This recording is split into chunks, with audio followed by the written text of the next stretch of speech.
O ano econômico é marcado pelos desafios das contas públicas, juros altos, mas com índices positivos no desemprego e também no combate à inflação. O nosso entrevistado agora é o economista e analista político Ricardo Rodil. Como vai o senhor? Muito obrigado sempre pela atenção, pela gentileza. Muito bem-vindo. Como vai? Boa noite, Tiago. Boa noite, Maria e os telespectadores. Vamos lá. Bom, tentando destrinchar esse ano econômico, mas também já pensando no ano que vem. Foi um ano em que nós tivemos uma discussão interminável em relação às contas públicas, às situações das empresas estatais, como a gente viu recentemente com os Correios, e o orçamento foi aprovado e o Congresso saiu de férias com recursos infindáveis para as emendas parlamentares, também para os gastos de campanha. Eu pergunto para o senhor o seguinte: os desafios para 2026 em relação às contas públicas, de que forma é possível tentar planejar e pensar o que pode acontecer no ano que vem, um ano eleitoral, em que o senhor sabe muito bem, sempre tem uma gastança muito maior de dinheiro para, principalmente quem tem, claro, a máquina pública, né? Tiago, eu resumiria meu comentário ao seguinte: parem o mundo que eu quero descer. Você resumiu perfeitamente toda a realidade que vai nos atormentar durante o ano de 2026. Contas públicas, a aprovação do orçamento com uma bela bolada de emendas parlamentares, ou seja, quando a gente enxerga isso, enxerga o quê? Enxerga dinheiro sendo despejado no mercado. Agora, dinheiro despejado no mercado gera demanda por produtos e serviços. E se a gente não tem nenhuma outra medida que leve a produção de bens e serviços a ser mais eficiente e, portanto, aumentar a oferta, nós vamos ter um excesso de demanda. Ou seja, a conclusão primária disso tudo é pressões inflacionárias. Portanto, apesar de termos grandes esperanças que o Banco Central vá delicadamente abaixando a taxa Selic, o nível dos juros não vai descer significativamente durante o ano de 2026. Esse é um ponto. Tem outro ponto que você mencionou e que eu acho que é bom alertar, porque não reflete uma realidade assim que o índice pareceria mostrar, que é a queda do desemprego. Mas tem que levar em conta que a estatística do desemprego é daqueles que estão procurando trabalho.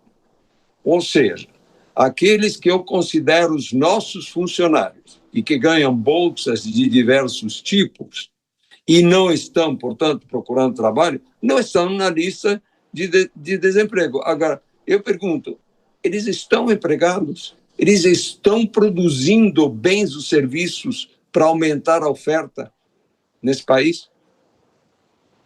Pois é, bem lembrado. Eu vou chamar a Maria de Carli, que está aqui com a gente também. Maria.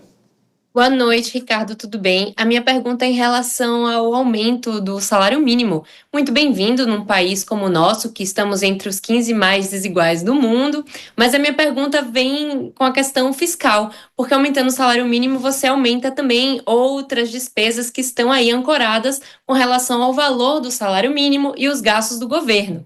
Então, a minha pergunta é, com esse aumento, a questão fiscal vai se deteriorar ainda mais? Porque a gente vê que o governo acumula aí as despesas obrigatórias e vai passando, colocando embaixo aí da maquiagem do déficit primário. Sem dúvida, Maria.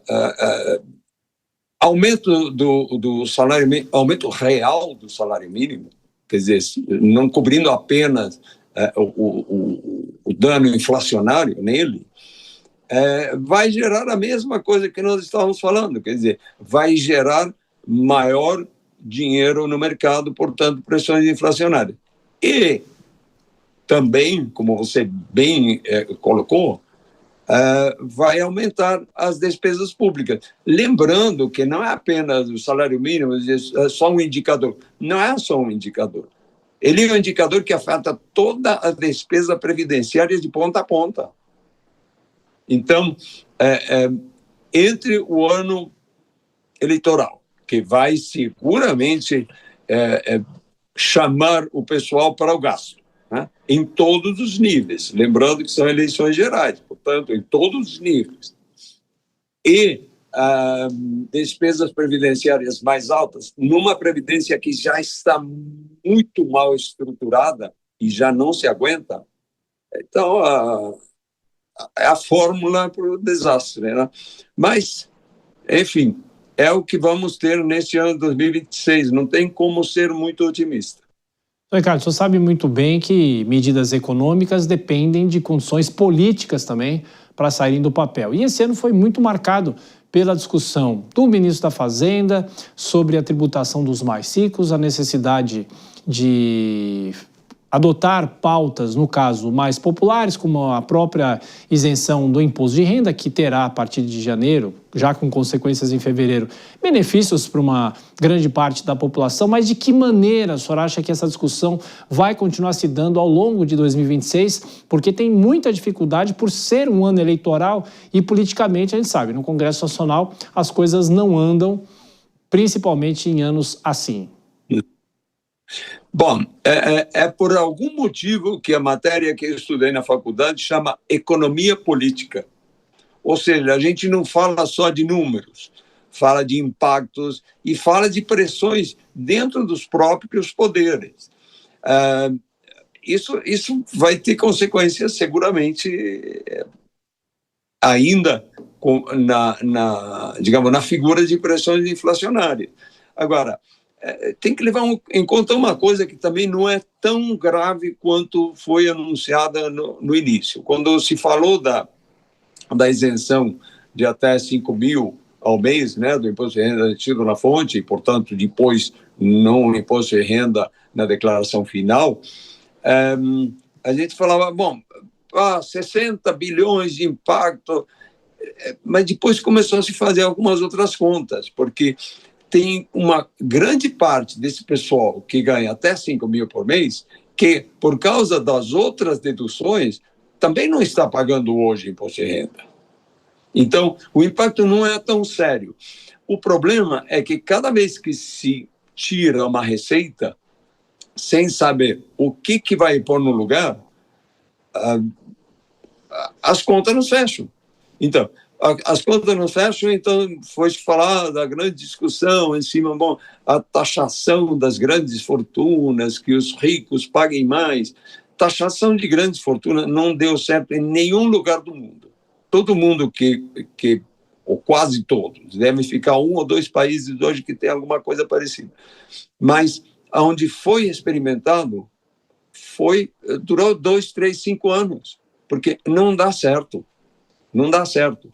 E, da maneira que está sendo colocada hoje, o pessoal está falando em bitributação. Por quê?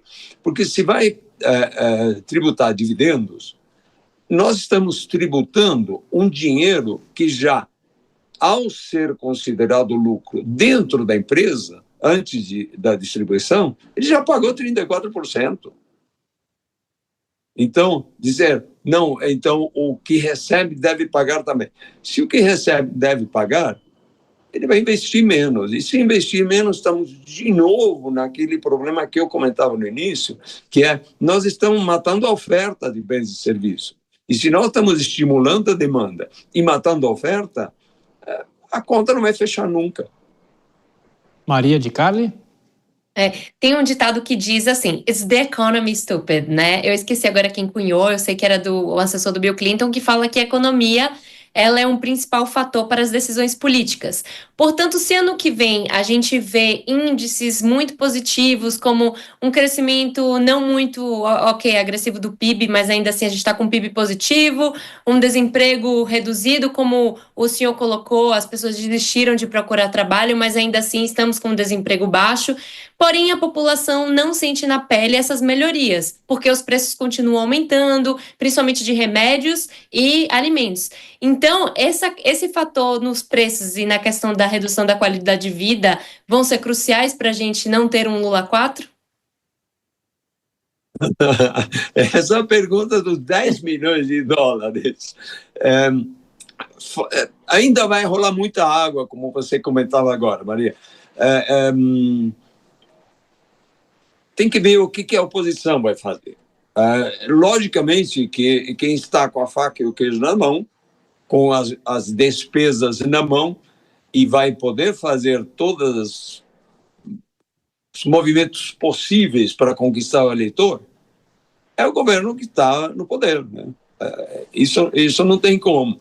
Agora, a população vai sentir. A população vai sentir porque as pressões inflacionárias vão se concretizar, apesar de estarmos mais ou menos dentro da meta, né? Um pouquíssimo abaixo do teto da meta.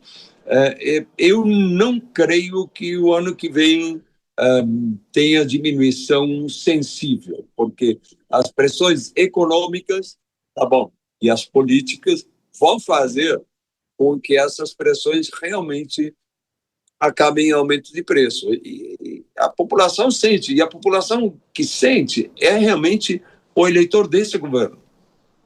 Pois é, o professor, tem uma questão interessante quando se fala sobre inflação. A gente fala inflação na meta. O IBGE constata um aumento da inflação de 0, alguma coisa. Mas o dia a dia, as pessoas que vão ao mercado, que saem às compras, essas pessoas sabem que a inflação é muito maior. E aí, claro, pesa no bolso, porque é a inflação real. Uma vez até eu fiz uma reportagem aqui na Jovem Pan que o economista chamou essa inflação de inflação fantasma, né? Porque a inflação que está lá no supermercado não é a mesma dessas porcentagens que a gente tem, a meta e tudo mais. Mas não tem jeito, né, professor? Ô, Thiago, deixa eu só acrescentar uma coisa também. Claro. Um fenômeno nos Estados Unidos que está acontecendo agora, que é justamente o aumento dos preços que vem surgindo desde a pandemia e a inflação está relativamente equilibrada. Inclusive, eles baixaram a taxa de juros. Então, a gente vê outros fatores conjunturais e estruturais, não é, Ricardo, complementando aí a pergunta do Thiago. Não, perfeito. Tem que levar em conta uma coisa. Inflação de um país, e especialmente um país enorme como o nosso, é uma média. Mas você tem que ver qual que é a inflação de cada um. E a inflação de quem ganha menos é muito mais penosa e castiga muito mais o tipo de despesas que eles têm do que quem ganha 100, 200 mil por mês. Então, não é, a gente fala inflação. Inflação é um bom termômetro para saber algumas coisas sobre o ponto de vista macroeconômico, mas a macroeconomia vê o país como um todo. Quando a gente desce na microeconomia e desce nos lares das pessoas físicas, tem a inflação de cada um. A minha inflação não é a mesma que a sua, porque eu tenho um padrão de despesa muito diferente. Mas quando a gente desce nos níveis salariais mais baixos, a inflação é muito mais pesada. Por quê? Porque eles gastam praticamente tudo em alimentação, vivenda, etc. Então, não sobra muita coisa. Quando a inflação está nos alimentos e remédios, como você citou, Maria, aí o golpe é forte para esse pessoal. Para a gente fechar, Maria, quer fazer a última pergunta? Eu acho que é isso, eu acho que a gente tem muitos desafios pela frente, no sentido de que a economia, voltando à pergunta, a economia vai pesar tanto quanto a segurança pública em 2024? Ou 2026, perdão. 2026. Não, acontece que a segurança pública é a bola da vez, digamos, mas a economia é no dia a dia, certo? Segurança pública é um item e realmente eu acho que o país está perdido em termos de coordenação e de ações específicas, mas você senta todo dia na mesa, certo? Então, essa parte, eu diria que vai pesar mais. Perfeito. Ricardo Rodil, economista, analista político, mais uma vez participou aqui da programação da Jovem Pan. Um bom ano e volte sempre aqui com a gente. Um abraço. Obrigado pelo espaço, estou à disposição e bom ano para vocês também. Muito obrigado.